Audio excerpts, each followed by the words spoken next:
Merci en tout cas de me donner la parole. En deux mots, la mission Accords monétaires internationaux concerne la garantie apportée par la Banque centrale française à la parité, à la convertibilité illimitée de trois monnaies.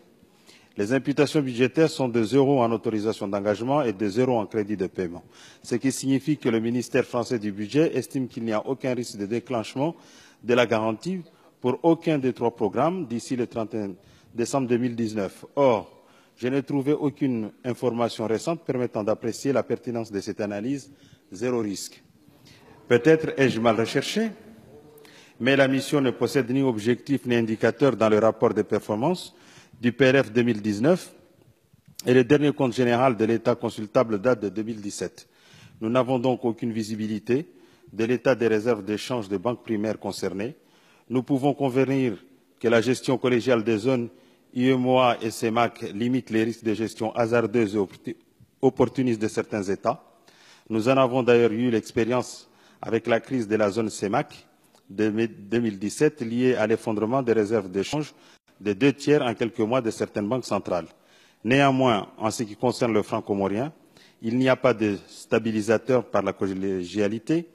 Le grand professionnalisme et la rigueur incontestable des banquiers centraux comoriens est donc plus fragile face à d'éventuelles pressions d'ordre opportuniste.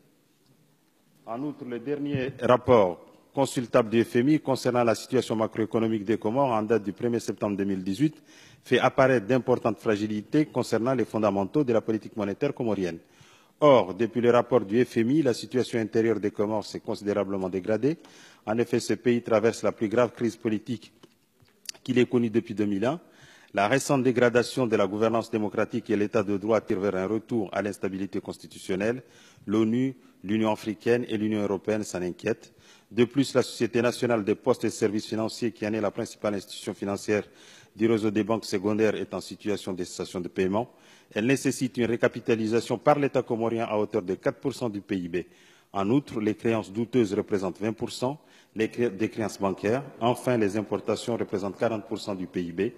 Aussi, afin d'assurer un pilotage plus précis de la mission Accords monétaires internationaux et le contrôle du Parlement, mes chers collègues, il serait particulièrement utile de disposer d'éléments concernant les évolutions des réserves d'échange de la Banque centrale comorienne. Cet amendement propose donc que le gouvernement nous transmette un rapport sur l'évolution des réserves en deuxième trimestre 2018 et évalue les risques de chocs endogènes et exogènes potentiels au trimestre 2019.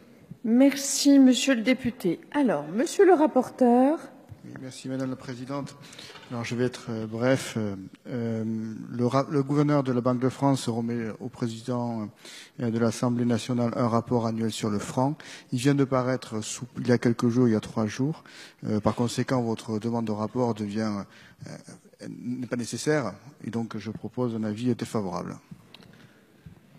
Merci, Monsieur le rapporteur. Madame la ministre. Je voudrais également préciser que les dernières consultations ont été approuvées par le conseil d'administration du FMI, auquel la France appartient, et ces dernières concluaient entre autres à la solidité de la balance des paiements comoriennes et constataient un niveau de réserve de change largement suffisant. Donc ça date de mai 2018.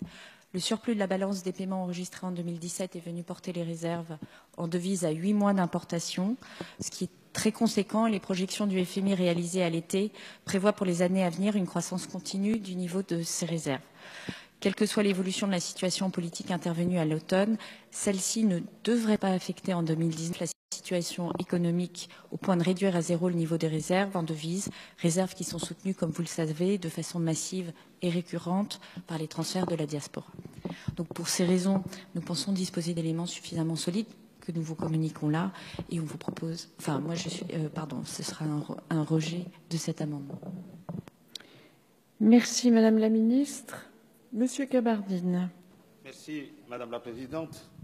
Madame la Ministre, je vous vois très optimiste alors que les observateurs internationaux ont relevé au point que la Banque des Comores a été obligée de publier un communiqué le 6 novembre, c'est-à-dire, puisqu'on est au petit matin maintenant, on dirait il y a 2 jours.